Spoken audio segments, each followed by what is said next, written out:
The first World Cup boycott, you love the biggest football tournament on the planet.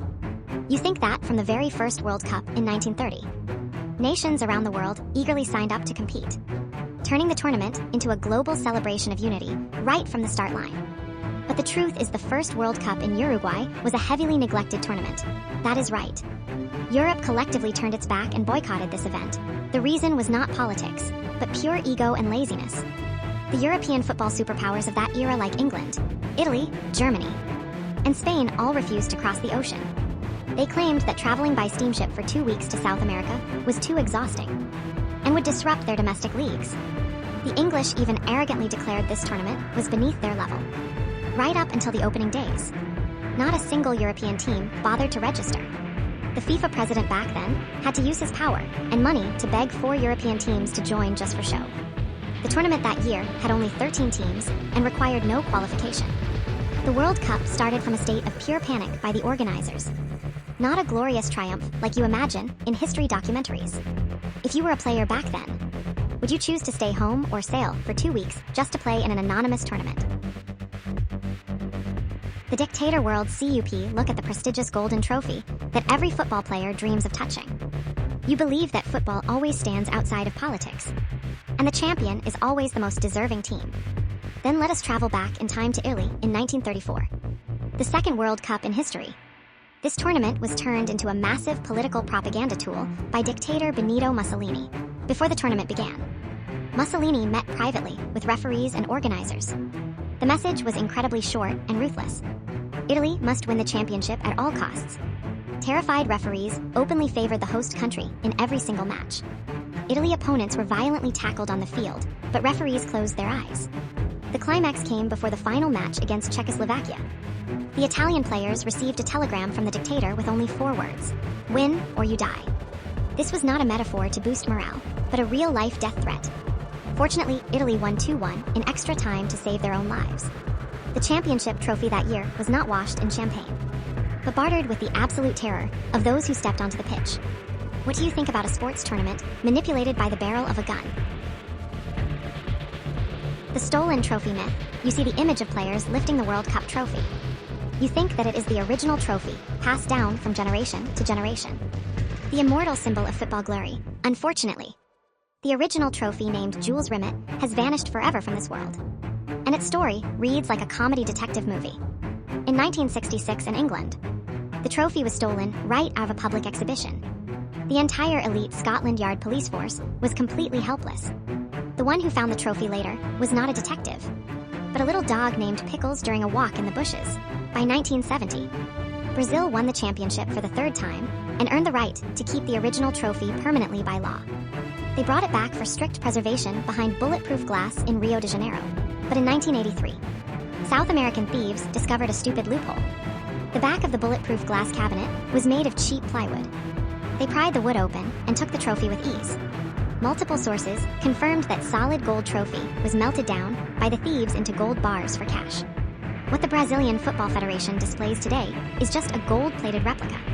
The sacred symbol of world football ended its fate in a sneaky metal furnace. Quite ironic, right? The Battle of Santiago. You watch modern football matches today. A slight touch can send a player rolling on the pitch, and the referee instantly pulls out cards to deter them. You think that football in the old days was always beautiful, chivalrous and pure sportsmanship. Then look at the match between hosts Chile and Italy in the 1962 World Cup. A match recorded in history as the Battle of Santiago. This was not a football match, but a horrifying brawl of punching and collective violence live on television. Right from the 12th minute, an Italian player was sent off after a malicious foul. But that was only the beginning of a nightmare. Players from both teams constantly rushed at each other throwing hooks, kicking directly into opponents' faces. An Italian player had his nose broken by a powerful punch from a Chilean forward. But the referee completely ignored it and gave no penalty to the host team. Armed police had to storm the pitch 4 times to intervene, separating hotheads who wanted to eat each other alive. When the match ended with a 2-0 victory for Chile, a BBC commentator exclaimed that, "This is the most stupid, disgusting, and garbage display in the history of football." The dignity of the World Cup was mercilessly trampled by national hatred. What do you think about a match where players enter with the mindset of gladiators in a death arena? The fixed SIX0 match let us talk about fairness in sports. You believe that in a world-class tournament like the World Cup. Every score reflects the true ability of the teams on the pitch. But the 1978 World Cup in Argentina will make you question the entire football world. In the semi-final round that year, host Argentina was in a do-or-die situation. They were forced to win against Peru by a margin of 4 goals or more to secure a ticket to the final match. A seemingly impossible task, because Peru at that time was a powerful force with a solid defense. But the result on the pitch left the whole world gasping in shock. Argentina crushed Peru with an unbelievable score of 6-0. Peru defenders suddenly played like soulless ghosts, letting host forwards slip away with strange ease. Numerous subsequent investigations exposed a dark backroom deal between 2 military dictatorships. Declassified documents revealed that Argentina transferred tens of thousands of tons of free grain to Peru, along with wiping out a massive financial debt, right before the match took place, in exchange for a ticket to the historic World Cup final for the host team. The glory of the champion that year was permanently stained by the smell of dirty political transactions. Would you be willing to recognize the championship title of a team that went up from such fixed games? The Andres Escobar tragedy, there are mistakes in football that only cost you criticism from fans.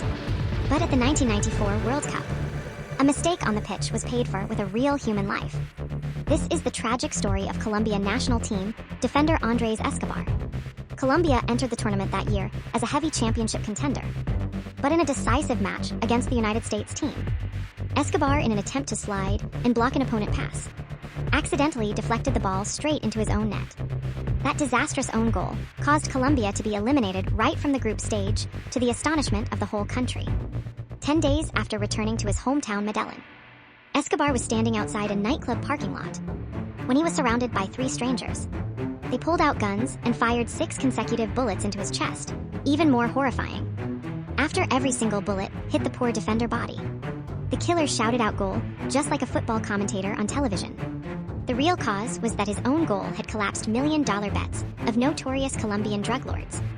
Escobar passed away at the age of 27, leaving the most painful scar in world football history, when an entertainment game was turned into a bloody gamble of criminals.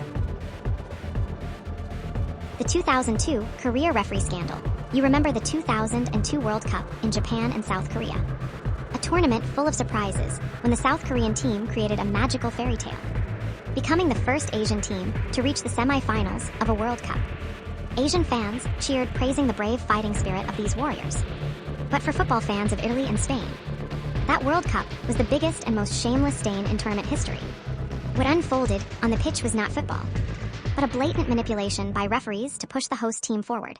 In the match against Italy, the Ecuadorian main referee continuously rejected valid Italian goals, pulled out a red card to send off superstar Totti unreasonably for a dive he did not commit, and closed his eyes to bloody elbow strikes by South Korean players. To the quarterfinal against Spain, a similar script repeated when 2 completely legal Spanish goals were rejected by the linesman for an imaginary offside.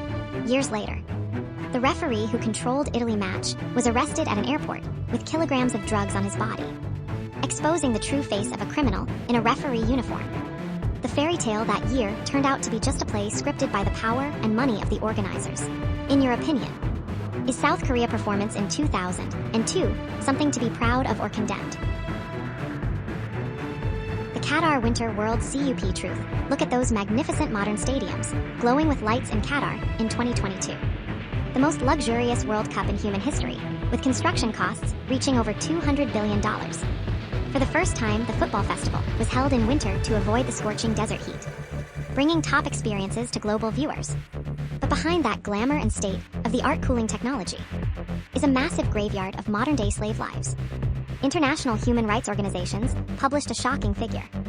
More than 6,500 migrant workers from poor countries like Nepal, India, and Bangladesh lost their lives during 10 years of constructing World Cup facilities in Qatar. They had to work continuously 12 hours a day under heat close to 50 degrees Celsius, living in dirty camps, having passports confiscated and wages withheld for months by employers. Every single brick, every single seat in the stands you see on television is soaked in the sweat and blood of those poor nameless people. FIFA and Qatar government tried to use brilliant fireworks to drown out the unjust cries of families who lost loved ones. Our game has become too expensive. when it is bartered with the very lives of thousands of poor working people? Do you feel brokenhearted knowing this brutal truth behind top matches?